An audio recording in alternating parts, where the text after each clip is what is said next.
quais são as características essenciais atribuídas ao purgatório pela doutrina tradicional, vamos chamar assim, né? Como a doutrina tradicional, então a gente tem muito do catolicismo, né? Como eles enxergam o purgatório, assim. Então, a doutrina católica, extraída tanto da teologia quanto dos concílios, né? Isso também é profundo, né? Para a gente comentar aqui, mas a grande parte dos dogmas católicos, eles são oriundos dos concílios. Concílio é onde era a reunião as reuniões das autoridades eclesiásticas, né? Os bispos da época. Tem alguns concílios que ficaram muito famosos, de Nicéia, né? Então, assim, os dogmas da Trindade Universal, várias outras questões assim de penas eternas foram extraídas desses concílios. Então era assim, era um pensamento de pessoas que tentavam após Jesus não deixou escrito nada. Então foram outras pessoas que comentaram os ensinos de Jesus. E ali, décadas depois, as pessoas pegaram todos aqueles escritos e compilaram em teoria, em doutrina. Veja assim, por exemplo, Jesus ele falava de acordo com a linguagem e conhecimento da época, assim, porque o conhecimento ele tem que ser gradual.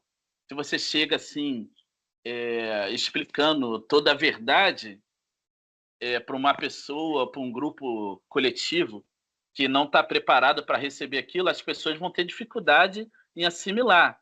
Então, veja, naquela época o mundo era o quê? O mundo era a localidade em que elas viviam. Que era o mundo para o povo hebreu? Era ali.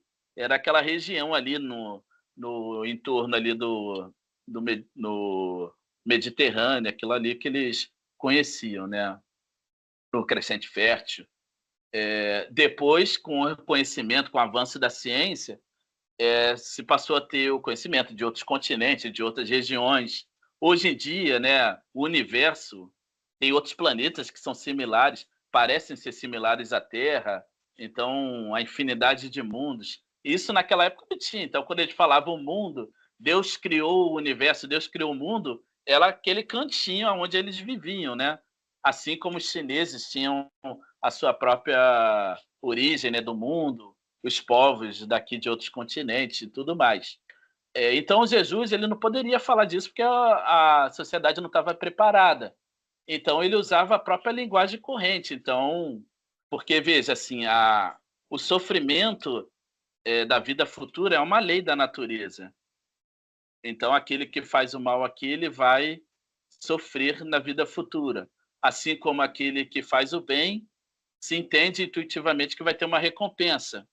Porque senão não teria sentido nenhum a gente se esforçar em fazer o bem, né? Porque senão vai estar na mesma situação. Então é como se não tivesse sentido a moral. Então Jesus ele vai fazer uso daquelas palavras, o choro, o ranger de dentes, né? Falava da questão do inferno, mas ele usava aquilo assim de um modo geral e vago, porque ele focava assim o importante é ter o conhecimento da característica de Deus, que Deus é um pai misericordioso, quer sempre o bem para os seus filhos e sempre vai perdoar. E então o Jesus ele vai focar o seu ensino nisso,